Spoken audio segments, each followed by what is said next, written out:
तुम्ही भाजप धनाची नेहमी चर्चा होतात आणि आता एक चर्चा आहे नेमकं त्या बाबतीत काय आहे? गिरीश महाजन म्हटलं की तुम्ही अजूनही प्रयत्न खरं म्हणजे या प्रश्नाचं उत्तर द्यायची मला काही आवश्यकता वाटत नाही. एक साधी गोष्ट आहे की नाथाभाऊ भाजपमध्ये यायला धडपड करत आहे. नाथाभाऊची इच्छा आहे. मला जर जायचं असेल तर यांच्या परवानगीची मला गरज नाही.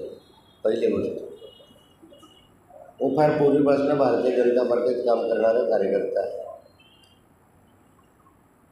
होतो. 40-45 वर्षामध्ये यांच्यापेक्षा वरिष्ठांशी माझे संबंध चांगले आहेत, आजही आहेत. पक्षाचे तत्वाशी मतभेद असू शकतात, पण व्यक्ती म्हणून मी कधी कधी एकमेकाशी मारामाऱ्या केले निर्वर्त नाही. असं काही नाही की मोदीजी का नड्डाजी का अन्य विनोदजी का राजनाथ सिंह यांना मी कधी भेटलो नाही असंही नाही. रक्षाताई माझ्या घरात खासदार असल्यामुळे अनेक वेळा त्यांच्या माझ्या भेटीगाठी स्वाभाविकता होणं स्वाभाविक आहे. परंतु माझ्या पक्षाशी मी एकनिष्ठ राहिलं. आणि सर्वात महत्त्वाची गोष्ट आहे, मी आत्ता भाषणामध्ये सांगितलं की आमच्या अनिल पाटील असतील का आमचे जयेशभाऊ असतील, आता 4 महिन्याचे आमदार आहे. मी 5 वर्षाचा आमदार आहे पवारसाहेबांच्या कृपेने आणि मजबूत आहे. 5 वर्षाचे आमदारकी सोडून परत जावं असं काही मेजर कारण असलं तर आतापर्यंत कारणं जे होते ते संपले. ईडी बिडी हे ते बऱ्यापैकी तेव्हाच जायला पाहिजे होतं किंवा आजही जायला पाहिजे होतं. आजही तुम्ही पाहता की मला नोटीस आल्या आहे, माझ्या जमिनी जमा झाल्या वगैरे वगैरे. हा इतिहास काही मी नव्याने सांगितले ते तुम्हाला माहिती आहे. म्हणजे मला किती छळलं या लोकांनी, किती पळलं यावरून तुम्हाला माहिती आहे. अशा कार्यकर्ते तर मी रवींद्र वायकरांसारखं जायला काहीच अडचण नव्हती. मला कोणी म्हटलंही नसतं. यांनाही म्हटलं असतं मी काय करत नाही. मला जर एवढं घेरला आहे मी काय करू. माझी मनापासून इच्छा नाही आहे. आणि जेव्हा माझी इच्छा होईल तर मी पवारसाहेबांना कळलं. होणारच नाही. त्यांच्या संमतीनं नाही.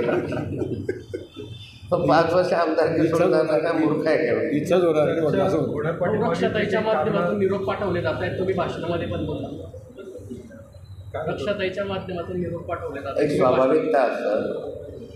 रक्षाताईने मला तर कधी भाजपमध्ये असं सांगितलं नाही.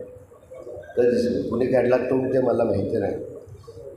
पण रक्षाताईने मला या आवाहन करावं इतपत रक्षाताई पण अजून मोठी झाली नाही. एक मी सांगतो ना, माझे सरळ संबंध बोलणं चालणं हे ते नड्डाजींशी आहे. हे मी कधी लपवून ठेवलं नाही. पवारसाहेबांनी माहिती आहे. सर्वांना दिल्लीत गेल्यानंतर सेंट्रल हॉलमध्ये बसल्यानंतर कोण मला भेटतं त्यावेळेस माझ्याबरोबर सुप्रियाताई बसलेल्या असतात, त्यावेळेस रक्षाताई बसलेल्या असतात, त्यावेळेस आमच्या भाजपचे सगळे नेते मंडळी मला भेटतात किंवा मी त्यांना भेटायला जातो. म्हणून व्यक्तिगत संबंध सोडलेले नाही आहे. का सोडावं, का सोडावं. पण मला एवढं समजतं की माननीय शरद पवार साहेबांनी मला 6 वर्षासाठी आमदारकी अशा कालखंडात मिळून दिली त्यावेळेस मी अंधारात होतो. आणि ते सोडण्याचं काही एखादं प्रमुख कारण असं नाही आहे. आणि मी कोणतीही गोष्ट पवारसाहेबांच्या सल्ल्याशिवाय आजपर्यंत तरी केलेली नाही. अजूनही आता तसा काही विषय माझ्या डोक्यामध्ये आत्ता तरी या क्षणाला नाही.